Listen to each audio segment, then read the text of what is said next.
So let's maybe introduce the big three. Just talk about what they are. Oh. And maybe we'll cut this and throw this at the beginning, depending. But okay. So sometimes we call it the big three, the daily three. What else do we call this? What are your top three? Mm-hmm. So what are the top three, or what's the daily three? I mean, I think we get this from lots of different things. Yeah. I don't know if there's one person out there. Michael Hyatt, he has it in his system. Mm-hmm.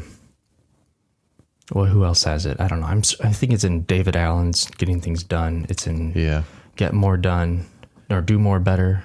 Yeah. By, who is that by? Tim, I forget his last name. Tim Challies. Yeah, Tim Challies. And I think Matt Perman has talked about this a little bit too. What is that? What is his book? Do More Work? No. Do Less Work? Do more, less work, faster, better, sooner, quicker. His is What's Best Next. Oh, that's right. And then he just came out with a new one that I'm in the process of reading. And that one is called, I think it's called Getting Unstuck. Ooh. Which so far has been pretty good. But so yeah, basically there's a few different ways to think about these. You could think of them as tasks. So it's asking, what are the three biggest, most highest impact tasks that I need to get done today? Mm-hmm. And these are things that are going to be important, but they're not necessarily urgent. So they might be urgent, but for the most part, they're going to have the biggest impact, but no one's really driving you to do them. So you have to prioritize them and choose to make them urgent. Did I mix that up, or did I say that correctly? No, you said that. Yeah, you have to choose to prioritize them because everything else is screaming for your attention. Yeah. And you're going to say, no, this is important. This will make the greatest impact in what the good Lord has called me to do with my life or in this day, and I'm going to do that. Yeah.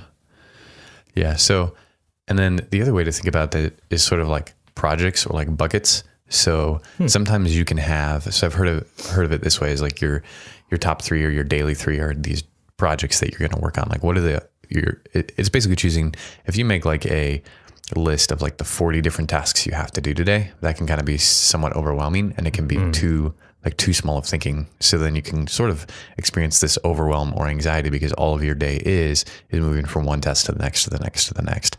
And so sometimes when it's talked about as projects, it's like, these are the three things you're going to work on. You don't necessarily have to define the tiny little tasks in each one of them, but you say, I'm maybe going to work on. So for me, for example. Oh, so that's another way. Is that how you, I feel like you often do it that way. Yeah. The three different buckets. Yep. That's usually how I do it. So that's like, that's why they're not specific and they're just general. Yeah, basically. So because when I think about finishing the floor, the insulated subfloor that I'm installing in the basement remodel, that's got like, I don't know, 50 billion little like it's over 80 different tasks depending on how I want to break it down. And so rather than going that, I just know, okay, I can understand that project, but I don't need to go through like the mental strain of figuring out and defining each one of those tasks and listing them out. I can just say, I want to have finished this, and then I know all of the stuff that has to happen. Sure. So sometimes I think there's pros and cons of doing it each way. And to be honest, I flip back and forth between them all the time. So we kind of have multiple definitions for what the daily three are. Sometimes when I do the bucket thing, I put a time to try to make it specific, to make it like a SMART goal. Sure. So I'll be like, spend 2 hours working in this bucket. Yeah. I don't know. Nice. That's I will do that sometimes too. But I think what I found myself more often doing is doing defining what does it mean for this to be complete? So like in mine, it says finish the insulation in the floor. Mm-hmm. So that's the part that I want to have done. So I know all the tasks, Gotcha. I want to bring that part of the project all the way to this point of completion in the process. Yeah. How do you figure out, do you ever get up? I mean, what if you don't get it done? Then I fail. And we celebrate failure. And we celebrate. And I think there's a few different people too who, using a method like this, have talked about like thinking of it project based. You might only get one of these done. It's not super likely you'll get to the second one, and you probably won't touch the third after you're doing this for a while. And allowing yourself to be okay with that, because you have essentially prioritized these. So you've said number one is number one because it's number one and it's the most important. Number two is after that. And if I get to that, good, but only after I've finished number one. Oh, that's super interesting. I have not been prioritizing mine at all. Okay. You just threw them out there. That's really good to know, actually, because when I hear you talk about them, I always hear that and think, oh, okay, like the first one he lists is his number one, the second one is number two, and the third one is the third one. Oh yeah, no, I just kind of like list them out thinking like, no, in no particular order. These are the top three things. Yeah, gotcha. Interesting. Okay. Yeah, I order mine because otherwise sometimes I've realized what I end up doing is I shift back and forth between multiple ones. So I'm like, oh, this is my, like say I have three, and then I'll like work on this one for a little bit, then work on this one for a little bit, and work on this one for a little bit. And I shift back and forth. And I think I'd lose a lot of momentum if I would just pick one, take it all the way to completion, and then pick the next one, get as far on that one as I can. Totally. That reminds me of Essentialism. The cover of that book, it shows a circle with little arrows going like an inch, or no, like a centimeter around the circle. And then it has one circle, another circle, and just an arrow going like 2 inches in one direction. It's like, the more we divide, that's good, the less we do in each category. Yeah.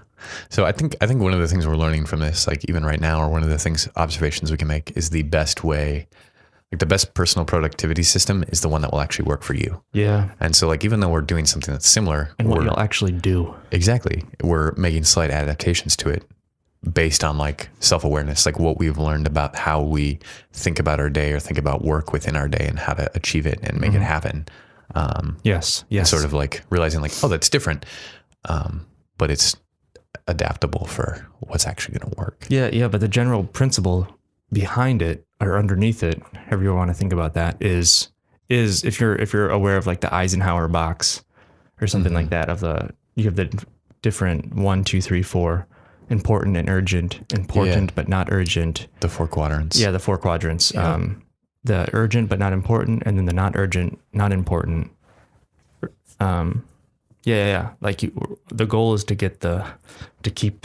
have your top 3 in the boxes 1 and 2. And urgent and important, you should be doing those. But then number 2, that's where this really helps. Yeah. Doing things that are important but not necessarily urgent. Right. And listen, if we learned anything from this winter, all it takes is a snowstorm to remind you that it's not the end of the world if something doesn't get done. Yeah. So I think maybe our hope with this is that. Oh yeah, that's good. Talking like why are we doing this? Why are we recording these conversations? Essentially, I think one of the benefits that the way we hope recording these conversations is going to essentially help people is basically just getting you a behind the scenes look at conversations that we actually have every day. So I think one of the things that personal productivity is kind of a misnomer, because it's like personal productivity is actually a team sport. Yes. So even though it's personal, there's a community aspect to it as well. And one of the things that we've experienced in living together in the same house is we are naturally and organically just having this conversation every morning. So we thought, let's just record this. Yeah. So, and it's just kind of a. Now, what time is it? It's 7:20 right now. Yeah. So it's pretty late. It is pretty late. Because normally I'm getting up at 4:30. I'm getting up at 6. And then sometimes probably around like 6:30 or 7. It's just we sit down at the dining room table and have a cup of coffee and just be like, hey man, what are your big 3 today? So yeah. Thanks for tuning in, guys. Yeah. And gals. One maybe a word on context. This isn't a question we have been asking, but I think it's good to ask.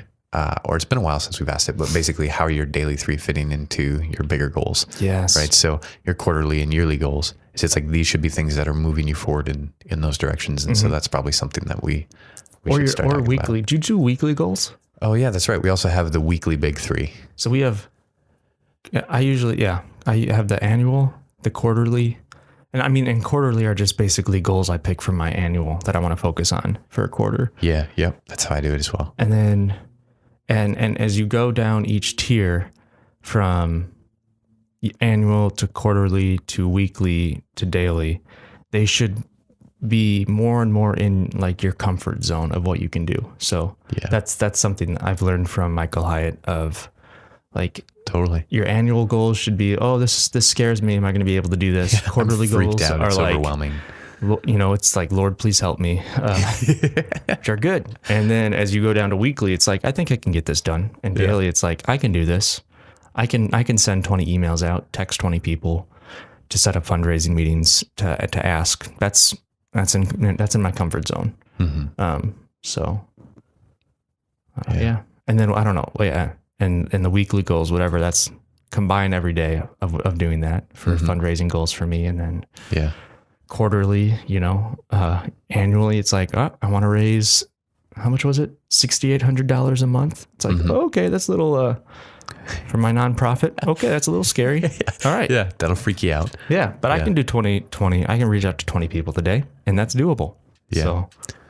Yep. No, that's good. That's a really good way to think about it. A lot of times too with weekly, I'm thinking of things that I can't necessarily do in a day. So it's like, okay, overall, like or sometimes my weekly ones I'll knock out by like Wednesday.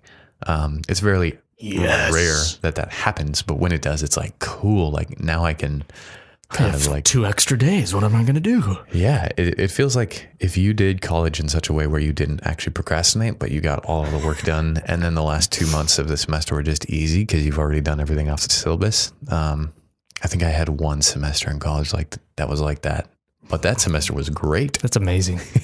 I never had a semester like that. Yeah. So that's awesome. Yeah. So this is, I guess this is the daily 3, and we're going to try this out for 7 days, see if this could be beneficial for people to just kind of the behind the scenes look at like, what are we actually thinking through as we're thinking through, how do we get things done? How do we write it down, make it happen? So yeah.